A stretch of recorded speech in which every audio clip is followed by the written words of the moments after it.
نوریدین رحمان برادر 67 ساله رئیس جمهوری تاجیکستان که بر اثر سکته قلب درگذشت روز 8 اکتبر در مزار مولانا تاج‌الدین ناحیه دنغره در کنار قبر والدانش به خاک سپرده شد.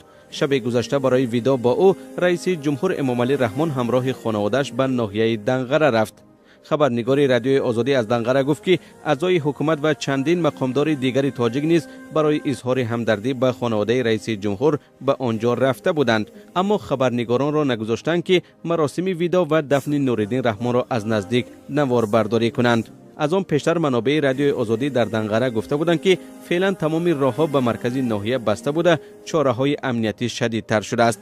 حکومت تاجیکستان روز شنبه رسما خبر داد که نوریدین رحمان برادر کلانی رئیس جمهوری تاجیکستان امامعلی رحمان بر اثر سکته قلب درگذشت. منابع رادیوی آزادی گفتند که او سالهای اخیر از بیماری قند و درد پای سخت رنج می برد.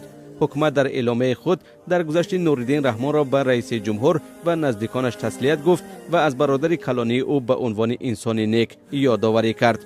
به دنبال رهبران دو پلته پارلمان تاجیکستان محمد سعید عبیداللهیف و شکر جان ظهوروف نیز به رئیس جمهور اظهار همدردی کردند. رهبران دو پلته پارلمان تاجیکستان گفتند که نوریدین رحمانوف یگان منصب دولتی نداشت و تنها راهبر خواجگی دهقانی رحمان جان در ناحیه دنغره بود. نوریدین رحمان سال 1950 در ناحیه دنغره ولایت ختلان به دنیا آمده سالهای زیاد به صفت مکانیزاتور کار کرده است. 2 سال پیش پسر 34 سالش امید جان نوریدین دادستان ناحیه اسماعیلی سامانی شهر دوشنبه تعیین گردیده بود.